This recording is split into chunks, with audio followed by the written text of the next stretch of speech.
আসসালামু আলাইকুম। আপনাদের সবাইকে স্বাগত জানাচ্ছি এখনকার আলোচনায়। আপনাদের সঙ্গে আছি আমি সিরাজুল ইসলাম।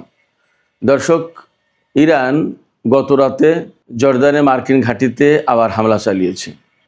এদিকে সৌদি আরব এবং আমেরিকা ইরান সমর্থিত প্রতিরোধকামী সংগঠনের উপরে হামলা চালিয়েছে। সৌদি আরব অভিযোগ করেছে ইরাক থেকে তাদের তেল ক্ষেত্রের উপর হামলা চালানো হয়েছে। এদিকে ইয়েমেনিরা দাবি করেছে তারা সৌদি আরবের সবচেয়ে বড় তেল উৎপাদনকারী প্রতিষ্ঠান তাতে হামলা চালিয়েছে এবং এ কারণে সৌদি আরব ওই তেল ক্ষেত্র থেকে তেল উৎপাদন বন্ধ করে দিয়েছে, যার প্রেক্ষাপটে বিশ্বের তেল সরবরাহের উপর নতুন করে চাপ সৃষ্টি হবে বলে আশঙ্কা করা হচ্ছে। এদিকে মার্কিন প্রেসিডেন্ট ডোনাল্ড ট্রাম্পের সাথে ইসরায়েলের প্রধানমন্ত্রী বেনিয়ামিন নেতানিয়াহুর বৈঠক হয়েছে। বৈঠককে ফলপ্রসূ এবং ইতিবাচক বলেছে হোয়াইট হাউস। এদিকে ইরানের জন্য একটা সুখবর আছে, সেটি হচ্ছে যে ইরান নিজস্ব প্রযুক্তিতে অর্থাৎ একদম অভ্যন্তরীণভাবেই কার্গো বিমান তৈরি করেছে এবং সে কার্গো বিমান আগামী বছরের শুরুর দিকে সার্ভিসে যুক্ত হবে। আর একটি খবর ছিল, সামাজিক যোগাযোগ মাধ্যমে দেখলাম মার্কিন একটি ঘাঁটি থেকে একটি হেলিকপ্টার আমেরিকার একজন জেনারেলকে নিয়ে ওড়ার কিছুক্ষণ পরেই তাতে ক্ষেপণাস্ত্র হামলা হয়েছে এবং ওই হেলিকপ্টারটি একদম ধ্বংস হয়ে গেছে। সুপ্রিয় দর্শক, এই বিষয়গুলো নিয়েই এখনকার ভিডিওতে আলোচনা করব। আশা করি আপনারা শেষ পর্যন্ত সঙ্গে থাকবেন। আর ভিডিও ভালো লাগলে লাইক, কমেন্ট, শেয়ার করবেন এবং চ্যানেলটি সাবস্ক্রাইব করে সাথেই থাকবেন। দর্শক, চলুন বিস্তারিত আলোচনা করি।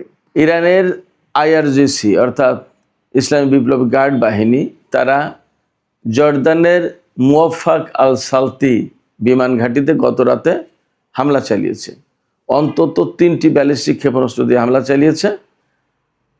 সেই হামলা সফল হয়েছে না ব্যর্থ হয়েছে এ নিয়ে পরস্পর বিরোধী খবর পাওয়া যাচ্ছে। সামাজিক মাধ্যমে ছড়িয়ে পড়া কিছু ভিডিওতে দেখা যাচ্ছে যে ইরানের এই ব্যালিস্টিক ক্ষেপণাস্ত্র ডাইরেক্ট হিট করেছে মার্কিন সামরিক ঘাঁটিতে। আর আমেরিকা অর্থাৎ সেন্টকম, আমেরিকার যে সেন্ট্রাল কমান্ড সেন্টকম, তারা দাবি করেছে যে না, 3টা ক্ষেপণাস্ত্রই তারা ইন্টারসেপ্ট করেছে। প্রশ্ন আসছে যে জর্দানে এত ইন্টারসেপ্টর পাবে কোথায়? তাদের তো ইন্টারসেপ্টর অনেকটা ঘাটতিতে পড়েছে এবং ব্যাপকভাবে গত কিছুদিন ধরে হামলা চালিয়েছে ইরান, যে সমস্ত হামলা তারা ঠেকাতেই পারেনি এবং প্রচুর ক্ষয়ক্ষতির মুখে পড়েছে। এই অবস্থায় আমেরিকার দাবি সঠিক অর্থাৎ সেন্টকমের দাবি সঠিক নাকি সামাজিক যোগাযোগ মাধ্যমে ছড়িয়ে পড়েছে যে ভিডিও, যাতে দেখা যাচ্ছে ব্যালিস্টিক ক্ষেপণাস্ত্রগুলো ডাইরেক্ট হিট করছে মুওয়াফাক আল সালতি বিমান ঘাঁটিতে, এইটা সঠিক আমরা শিওর হতে পারছি না। তবে গত 4 দিন হামলা বন্ধ থাকার পর ইরান জর্দানে মার্কিন ঘাঁটিতে হামলা চালিয়েছে, জবাবে আমেরিকা কোনো হামলা চালায়নি। এদিকে সৌদি আরব এবং আমেরিকা সম্মিলিতভাবে যৌথভাবে ইরাকের প্রতিরোধকামী সংগঠন ওই হাসদার সাবির উপরে হামলা চালিয়েছে। হাসদার সাবির কয়েকটা অবস্থানে সৌদি আরব বলছে যে এই ইরাক থেকেই অর্থাৎ ইরান সমর্থিত বা ইরানপন্থী এই প্রতিরোধকামী সংগঠনের পক্ষ থেকে সৌদি আরবের তেল স্থাপনায় রকেট হামলা চালিয়েছে। আর ইয়েমেন বলছে বা ইরাকের এই প্রতিরোধকামী সংগঠনগুলোও বলেছে যে তারা কোনো হামলা চালায়নি। ইয়েমেন বলছে যে তারা হামলা চালিয়েছে এবং তাদের হামলায় সৌদি আরবের ওই তেল স্থাপনা ব্যাপকভাবে ক্ষতিগ্রস্ত হয়েছে এবং তেল স্থাপনা থেকে তেল সরবরাহ বন্ধ রয়েছে।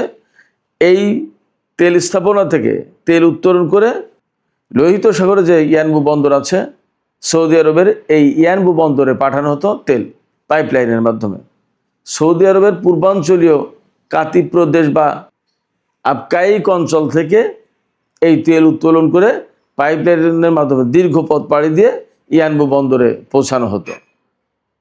কিন্তু এই ইয়ানবু বন্দরে এখন আর তেল সরবরাহ করা যাচ্ছে না, কারণ মারাত্মকভাবে ক্ষতিগ্রস্ত হয়েছে এই তেল স্থাপনাটি।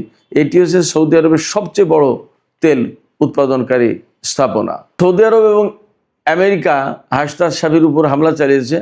কী রকমের ক্ষয়ক্ষতি হয়েছে এটা বিস্তারিত আমি জানতে পারিনি। আশা করছি আমি জানতে পারলে আপনাদেরকেও জানানোর ব্যবস্থা করব। এই হাসদার সাবি এমন একটি সংগঠন যারা কিন্তু ইরাকে যে আইএসআইএসের উত্থান হয়েছিল, যে দায়েশ গোষ্ঠী, এই দায়েশ গোষ্ঠীর বিরুদ্ধে এরা কিন্তু প্রচণ্ডভাবে লড়াই করেছিল ইরানের কিছু সামরিক উপদেষ্টা ইরাকে ছিল। এই হাসতার সাবে আর ইরাকের সামরিক বাহিনী এরা যৌথভাবে মিলে আইএসআইএস দায়েশ গোষ্ঠীর বিরুদ্ধে অভিযান চালিয়েছিল এবং ইরাককে তারাই কিন্তু মুক্ত করেছে। এদিকে ইয়েমেন যেহেতু দাবি করছে, ইয়েমেনের হুতি সমর্থিত সামরিক বাহিনী তারা দাবি করছে যে তারাই সৌদি আরবের ওই তেল স্থাপনায় হামলা চালিয়েছে। তো সেক্ষেত্রে সৌদি আরবের সাথে ইয়েমেনের বর্তমানে যে সংঘর্ষ চলছে, এই সংঘর্ষ যে আরও বিস্তৃত হবে তারই আলামত পাওয়া যাচ্ছে মূলত এই হামলার ভেতর দিয়ে।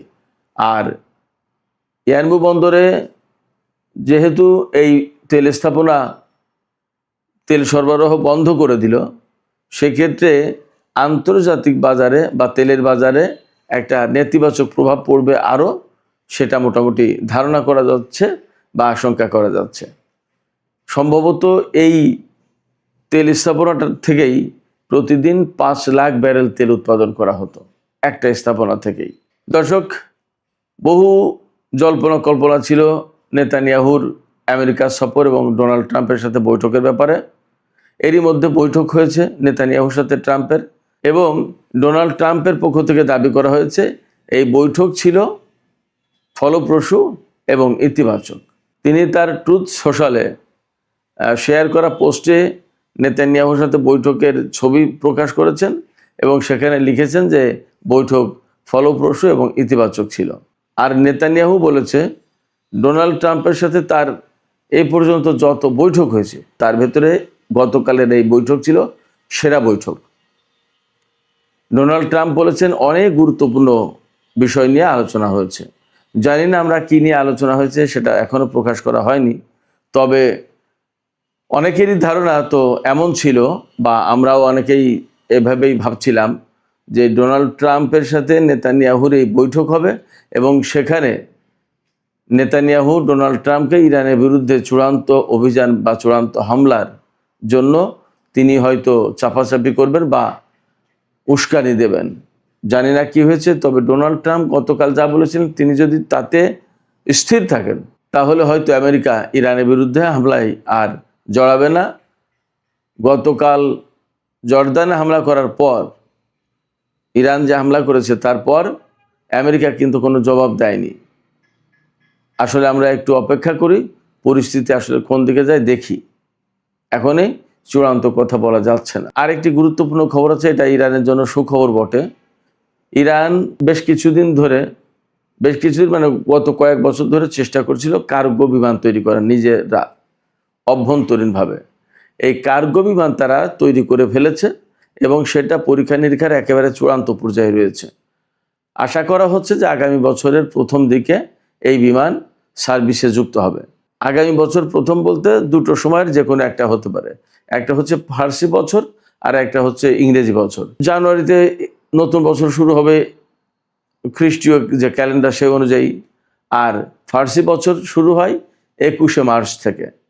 তো 21শে মার্চ হোক আর 1 জানুয়ারি হোক, এই কয়েক মাস পরেই মোটামুটি ইরানের এই বিমান সার্ভিসে চলে আসবে এমনটাই জানা যাচ্ছে। এই কার্গো বিমান 6 টন পণ্য পরিবহন করতে পারবে এবং একবার জ্বালানি ভরে 3900 কিলোমিটার পথ পাড়ি দিতে পারে। এই বিমানটার নাম রাখা হয়েছে সিমর্গ। এই বিমানে ব্যবহার করা হয়েছে 2500 হর্স পাওয়ারের 2টি ইঞ্জিন। ইরানে এয়ার সাপোর্টের যে সীমাবদ্ধতা ছিল বা ঘাটতি ছিল, এই বিমান সার্ভিসে আসার পরে সেই ঘাটতি দূর হবে বলে আশা করা হচ্ছে। একক কোনো কোম্পানি এই বিমান তৈরি করেনি, ইরানের বেশ কয়েকটি কোম্পানি সম্মিলিতভাবে এই বিমান নির্মাণ করেছে। সবচেয়ে বড় ব্যাপার হচ্ছে বহু বছর ধরে, অর্থাৎ ইসলামী বিপ্লবের পর থেকেই ইরান কঠোর নিষেধাজ্ঞার মধ্যে রয়েছে। এই কঠোর নিষেধাজ্ঞার মধ্যে থাকার পরেও আমরা দেখতে পাচ্ছি ইরান এই যে বিমান খাত, বিভিন্ন খাতে যে বিরাট বিরাট সফলতা অর্জন করেছে, এটা কিন্তু ইরানের দৃঢ় মানসিকতার পরিচয়। এবং এই নতুন যে কার্গো বিমান যুক্ত হতে যাচ্ছে, এটি নিষেধাজ্ঞা উপেক্ষা করে, নিষেধাজ্ঞাকে অনেকটা ব্যর্থ করে দিয়ে ইরানের এই ডেভেলপমেন্ট, একথা বলতেই হবে। তো সুপ্রিয় দর্শক, এখনকার আলোচনা এখানে শেষ করতে চাইছি।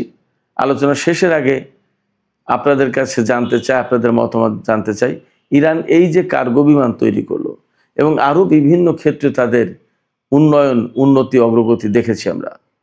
নিষেধাজ্ঞার ভেতরে থাকার পরেও এই যে উন্নতি, এটা কিভাবে সম্ভব হলো? এটা কি শুধুমাত্র তাদের দেশপ্রেম, ডিটারমিনেশন এটা, নাকি জ্ঞান বিজ্ঞানকে তারা ব্যাপকভাবে চর্চা করেছে তার কারণে তাদের পক্ষে এগুলো সম্ভব হলো? দর্শক, আপনাদের মতামত জানিয়ে কমেন্টে লিখতে পারেন। আর ভিডিও ভালো লাগলে লাইক, কমেন্ট, শেয়ার করবেন এবং চ্যানেলটি সাবস্ক্রাইব করে সাথেই থাকবেন।